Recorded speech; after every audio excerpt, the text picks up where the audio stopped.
Bismillahirrahmanirrahim. Assalamualaikum warahmatullahi wabarakatuh.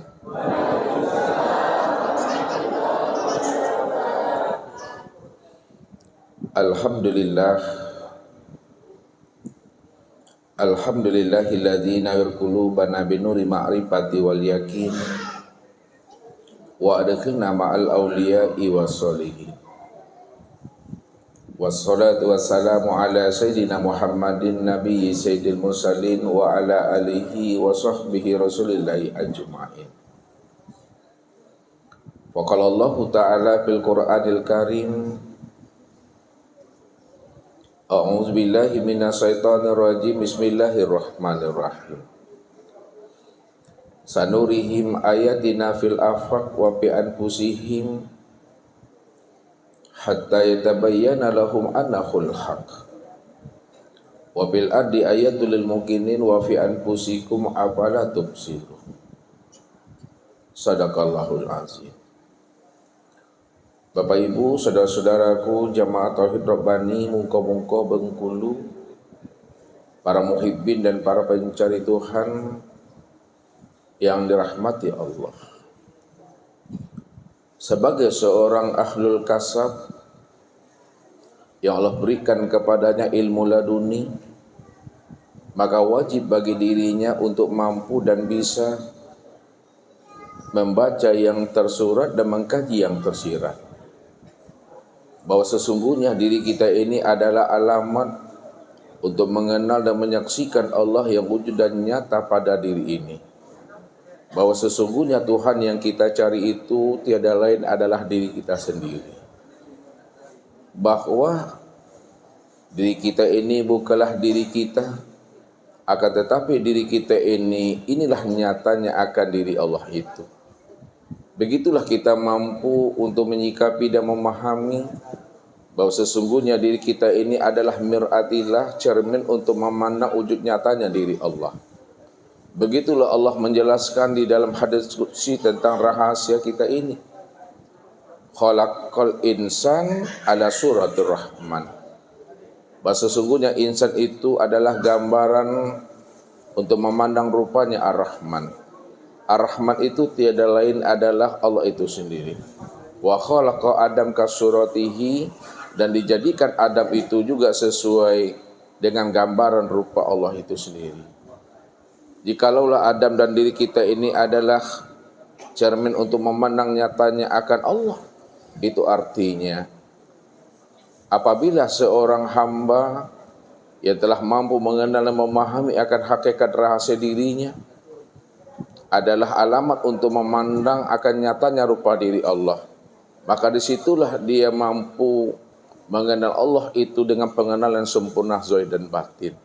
Jikalau kita telah mampu mengenal Allah sempurna zahir dan batin, maka inilah orang-orang yang tahu jalan pulang dan kembali kepada Allah sebelum datangnya ajalnya, sebelum habisnya usia umurnya meninggalkan alam dunia atau alam syahada ini. Inilah orang yang selamat itu, Bapak Ibu. Jadi orang yang selamat dunia, selamat pula akhiratnya. Itu adalah orang yang telah mengenali akan sejati dirinya, bahwa dirinya itulah wujud nyatanya diri Allah itu. Bukankah Allah itu cuma yang wujud satu-satunya? Jikalaulah Allah itu wujud satu-satunya, itu maknanya bahwa tidak ada diri yang lain selain daripada dirinya. Kalau tidak ada diri yang lain selain daripada dirinya, itu artinya bahwa diri kita ini itu tiada lain adalah dirinya. Jikalaulah diri kita ini tiada lain adalah dirinya, maka kesempurnaan memandang Allah itu secara sempurna itu tiada lain adalah pada insan ini. Maka wajiblah kita mengenali rahasia yang tersirat di balik insan itu. Siapa rahasia insan itu yang sebenarnya? Ini Allah katakan, al-insanu sirri wa sirri sifati wa sifati la ghairi. Insan itu adalah rahasiaku, rahasiaku itu adalah sifatku, dan sifatku itu tiada lain adalah aku. Al insanu nafsi wa ana nafsahu.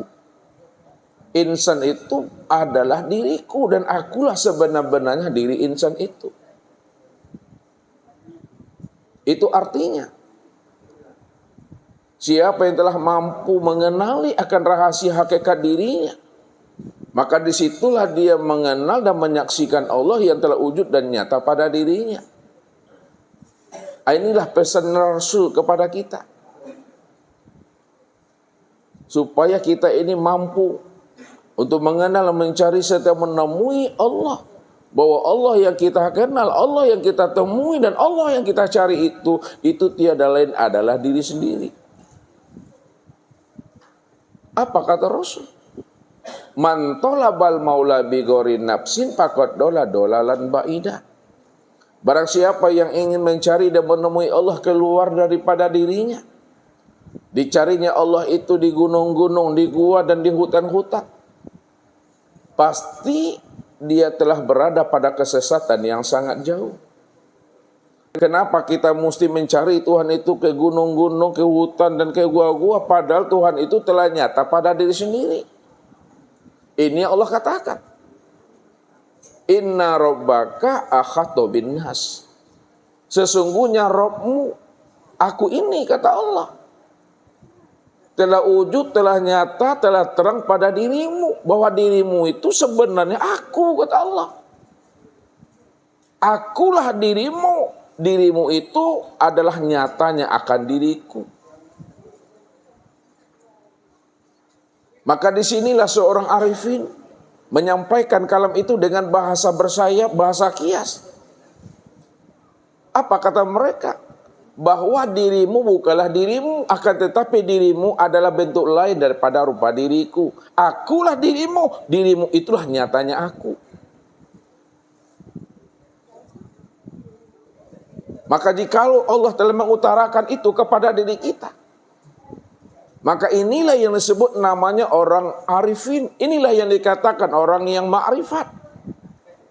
Orang arifin, orang ma'rifat adalah orang yang tidak lagi terpandang dan tertilik sesuatu yang lain pada dirinya dan di luar dirinya, melainkan yang terpandang dan tertilik itu hanya Allah semata-mata. Disitulah Allah menjelaskan, ala innahu bikulli syai'in muhit. Ketahuilah, kata Allah, karena aku yang wujud, karena aku yang nyata satu-satunya, wujud nyatanya aku itu sudah meliputi segala sesuatu, dan segala sesuatu itulah nyatanya aku. Lalu bagaimana untuk melihat dan menyaksikan wujud nyatanya Allah pada alam dan pada diri?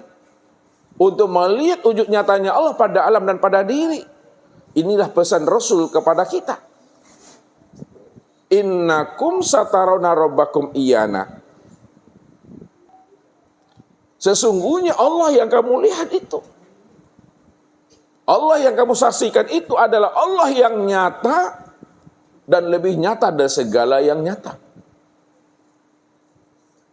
Kalaulah pandangan zahir ini mampu memandang segala yang nyata, maka Allah itu lebih nyata lagi dengan pandangan zahir dan apa yang dilihatnya dari segala yang nyata ini. Karena dialah yang nyata, dialah yang wujud pada segala yang nyata. Dan segala yang nyata itulah nyatanya akan dirinya. Tapi walaupun Allah itu nyata, Bapak Ibu, lebih nyata daripada alam, lebih nyata daripada diri kita ini. Ingat kata Rasul, kamu tidak akan pernah mampu untuk memandang dan menyaksikan akan diri yang maha nyata itu, kecuali kamu keluar dari dirimu. Benar-benar kamu berada dalam keadaan mati. Karena orang yang keluar daripada dirinya, orang yang mau mematikan dirinya, dialah orang yang mampu memandang dan menyaksikan Allah yang maha nyata itu. Apa kata Rasul? Innakum lan tarabbakum hatta tamutu mutu qabla an tamutu. Kamu tidak akan pernah bisa melihat dan menyaksikan Allah yang maha nyata itu kecuali kamu mati. Oleh karena itu kata Rasul, matikanlah dirimu sebelum ajalmu datang. Matikan dirimu sebelum habisnya usia umurmu. Matikan dirimu sebelum ruh itu melepaskan akan cangkangnya. Tentunya mati yang dimaksudkan oleh baginda Rasul, Bapak Ibu, bukanlah mati secara syariat. Kalau mati secara syariat itu adalah ruh melepaskan cangkangnya. Ruh melepaskan tubuh jasmani ini. Maka tidaklah semua orang yang mati secara syariat yang mampu mengenal dan menyaksikan Allah. Karena yang dimaksud oleh baginda Rasul, melihat dan menyaksikan Allah itu mesti mati. Mati yang dikatakan Rasul bukanlah mati secara syariat, tapi mati secara makna hakikat. Mati secara makna hakikat itulah sebenarnya orang yang mampu melihat dan menyaksikan Allah. Apa makna? Mati secara makna hakikat adalah orang yang mampu melihat dan menyaksikan Allah. Maksudnya Bapak Ibu, matikan kesadaran dan keakuan dirimu yang merasa dirimu itu wujud dan bersifat. Kalau tidak ada lagi keakuan dirimu, tidak ada lagi kesadaran dirimu yang merasa wujud dan bersifat, maka disitulah kamu mampu melihat dan menyaksikan Allah, bahwa Allah yang kamu saksikan itu tiada lain adalah diri sendiri, namun diri sendiri bukanlah nyatanya akan dirimu.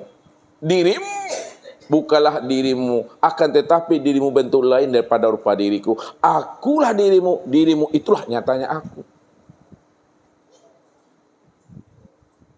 Disitulah sebenarnya kita mampu melihat dan menyaksikan Allah itu apabila kita telah mati kesadaran dan keakuan diri kita.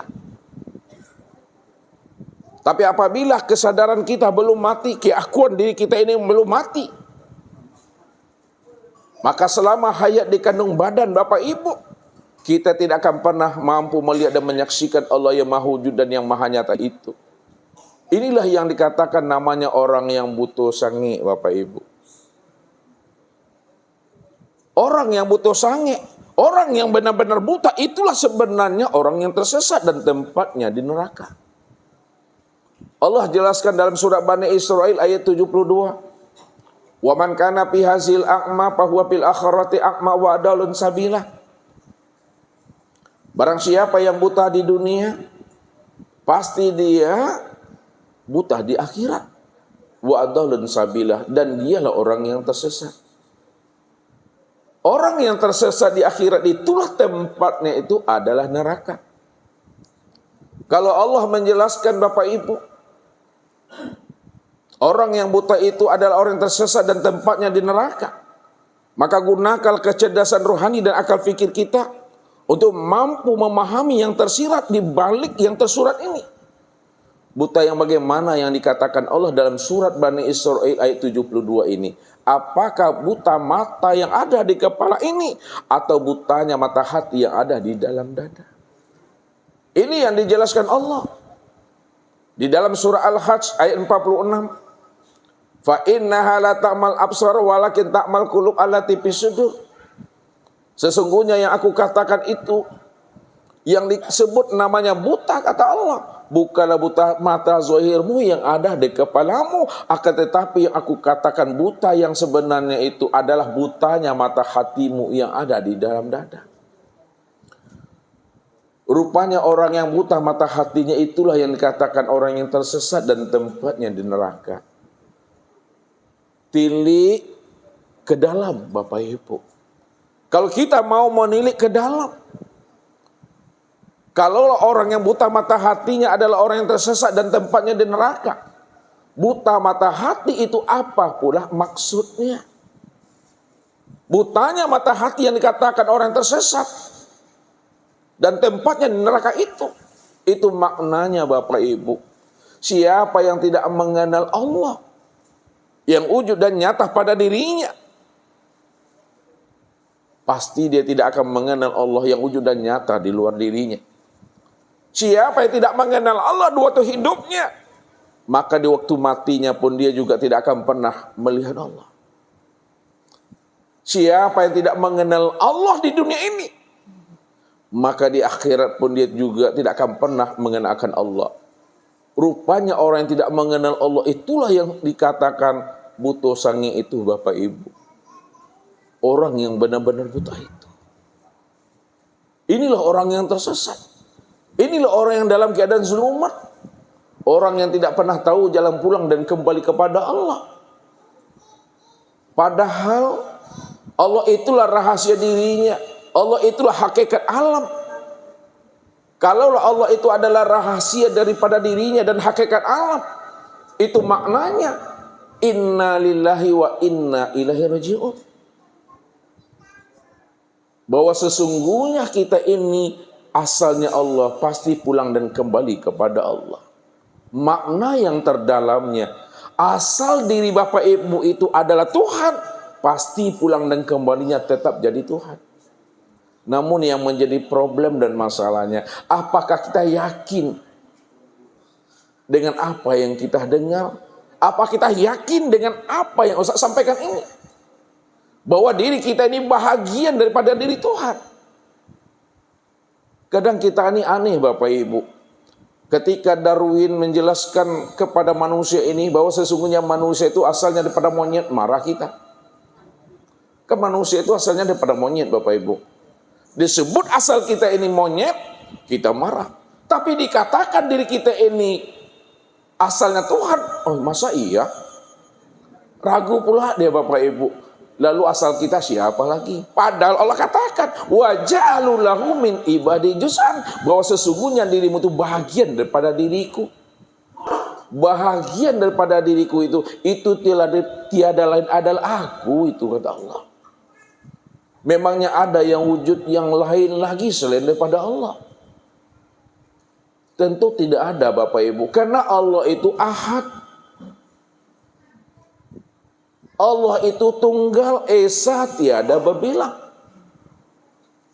Kalaulah Allah itu ahad, esa, tunggal yang tiada berbilang, itu maknanya tidak ada sesuatu yang lain selain daripada Allah.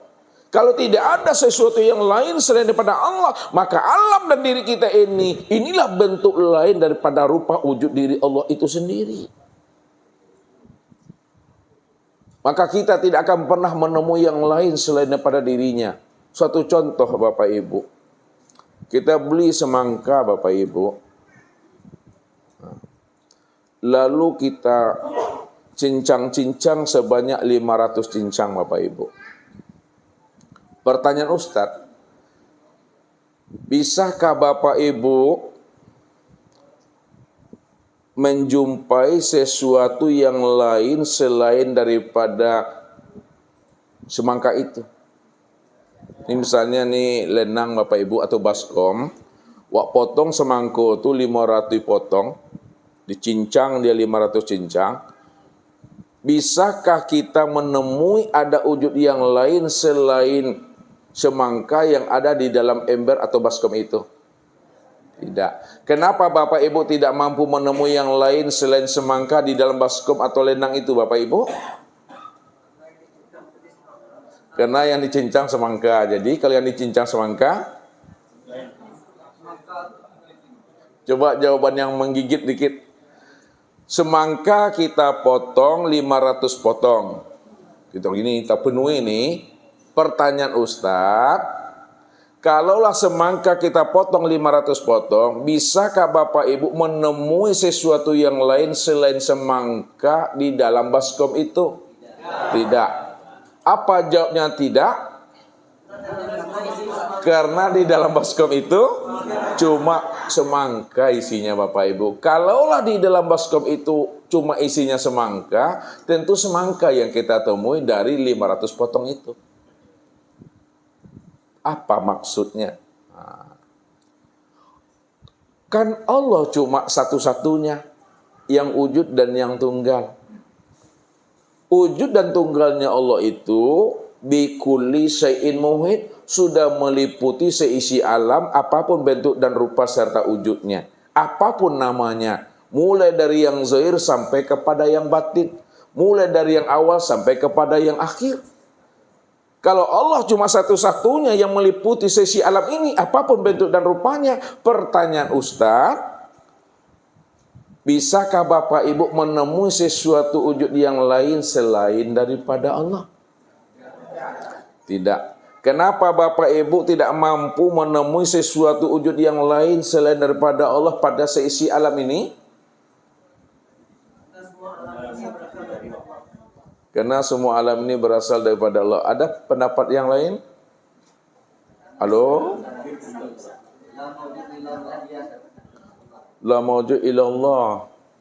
Coba bawa kepada contoh semangka tadi, ambil pahamnya di situ. Yang ada hanya Allah. Yang lain? Yang wujud dan nyata itu hanya Allah. Lihat, Bapak Ibu udah benar, ya, Bapak Ibu benar dalam pahamnya masing-masing.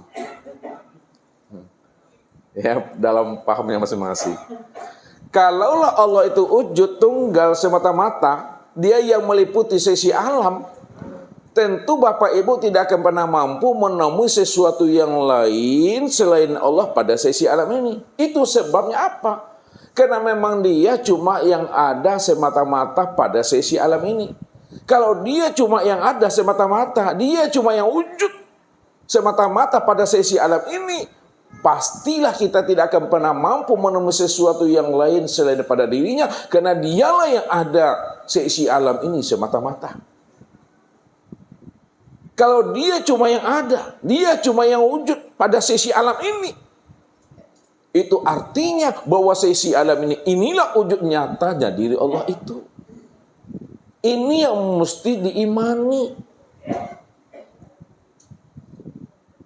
Makanya orang-orang arif bilang, memberikan jalan bagi diri kita ini, bagi yang orang ingin mencari dan menemui Allah. Apa kata mereka? Suhudul wahda fil kasroh. Pandang yang satu pada yang banyak. Yang satu itu adalah Allah, yang banyak itu adalah sesuatu. Maksudnya bahwa Allah lah yang wujud semata-mata pada segala yang ada ini. Yang kedua, suhudul kasro fil wahda. Pandang yang banyak pada yang satu. Itu maksudnya bahwa sisi alam ini, inilah nyatanya Allah. Yang ketiga, suhudul wahda fil wahda. Pandang yang satu pada yang satu. Pandang Allah yang nampak adalah Allah. Karena dialah yang memandang dan menyaksikan akan dirinya di luar dirinya. Di luar dirinya itulah cermin untuk memandang nyatanya akan dirinya. Inilah yang dimaksud dari Allah, bagi Allah dan untuk Allah. Begitulah mesti kita tajamkan pandangan hati kita ini.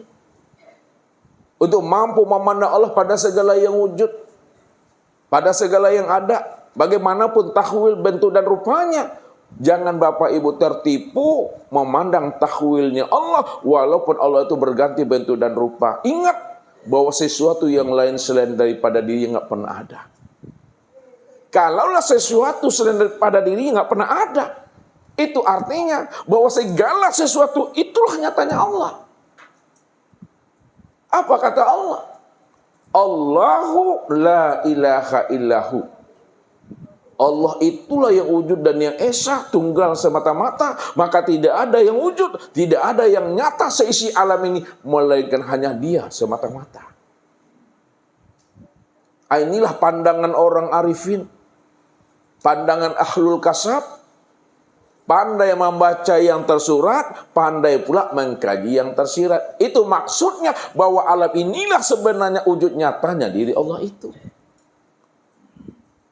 Maka siapa yang tidak mampu memandang Allah pada segala bentuk dan rupa, maka itulah yang dikatakan namanya orang yang buta, pandangan yang tidak bernilai ibadah. Pandangan yang tidak bernilai ibadah, itulah pandangan yang berdosa. Apa kata Rasul? Man nazaru ila syai'in malam yarallaha fihi fahuwa batil. Barang siapa yang mampu memandang kepada sesuatu, apakah kepada ayahnya, ibunya, suaminya, istrinya, anak cucu dan menantunya, kepada jemaahnya, teman dan sahabatnya, kepada ustadznya, tapi dia tidak mampu memandang Allahnya yang wujud dan yang nyata pada ayah, ibu, suami, istri, anak cucu, menantu, itulah pandangan yang berdosa. Pandangan yang berdosa itu adalah pandangan yang tidak terpandang Allahnya dari apa yang dipandang oleh matanya. Padahal Allah itu lebih nyata daripada pandangan mata ini. Kalau mata ini nyata, maka Allah itu lebih nyata lagi daripada pandangan mata ini. Kenapa Allah itu lebih nyata lagi daripada pandangan mata? Karena pandangan mata itulah pandangan basirah. Pandangan basirah, aku itu kata Tuhan. Balil insanu ala nafsi basirah. Siapakah yang melihat pada matamu itu? Siapakah yang mendengar pada telingamu itu? Siapakah yang berkata pada lisanmu itu? Kalau bukan aku, kata Allah. Karena inilah yang dikatakan wujudullah. Inilah yang dikatakan namanya ainullah. Jadi yang dikatakan wujud Allah itu adalah diri ini Bapak Ibu, dari ujung rambut sampai ujung kaki. Kalau ini adalah wujudullah, maka dialah yang melihat pada mata, dialah yang mendengar pada telinga, dia yang berkata pada lisan, dia yang mengetahui pada akal, dia yang berkehendak pada hati, dia yang kuasa pada kaki, dia yang hidup pada jiwa, nyata pada hidupnya, disebut namanya dengan napas itu. Inilah pandangan yang kasar. Pandangan yang tidak terpandang lagi wujud yang lain selain daripada dirinya. Apabila tidak lagi terpandang wujud yang lain selain daripada dirinya, maka selamatlah kita dunianya, sukseslah akhiratnya kita itu. Orang yang lepas daripada syirik. Makanya syirik itu Bapak Ibu, taubahnya sama seperti semut hitam yang berjalan di atas batu yang hitam pada kegelapan malam. Saking hitamnya semut hitam yang berjalan di atas batu yang hitam pada kegelapan malam, tidak mampu kita memandang dan meniliknya Bapak Ibu. Saking halusnya perbuatan syirik itu, tidak sadar kita bahwa syirik itu telah masuk dalam akal pikir kita. Syirik itu telah masuk dalam relung-relung hati kita. Syirik itu telah masuk ke dalam ibadah sholat kita. Syirik itu telah masuk ke dalam ibadah puasa, zakat, haji, dan ibadah-ibadah yang lainnya. Maka makna syirik itu yang sebenar-benarnya, yang dikiaskan oleh Nabi seperti semut hitam yang berjalan di atas batu yang hitam dalam kegelapan malam. Yang dikatakan syirik yang sesungguhnya Bapak Ibu, apabila masih ada keakuan dan kesadaran diri kita yang merasa kita ini ada, merasa kita ini yang hidup, merasa kita ini yang melihat dan mendengar, berkata, mengetahui, berkuasa dan berkehendak. Disitulah letaknya syirik itu. Wujuduka dzanbun, adanya pengakuan dirimu itu adalah dosa. Itu yang disebut namanya dengan syirik. Maka supaya lepas kita daripada kesyirikan, maka hendaklah kita mampu memandang Allahnya di atas segala-galanya. Jangan sampai terpandang ada wujud yang lain selain daripada dirinya. Kalau tidak lagi terpandang wujud yang lain selain daripada dirinya, disitulah kita lepas daripada kesyirikan itu. Inilah orang yang berada dalam keadaan fitrah, orang yang telah kembali mengenali akan sejati dirinya, bahwa sesungguhnya sejati diri Bapak Ibu itu tiada lain adalah Allah Azza wa Jalla. Untuk lebih jelas dan pahamnya sejati diri kita ini yang sebenar-benarnya, maka tunggulah pesan-pesan berikut ini.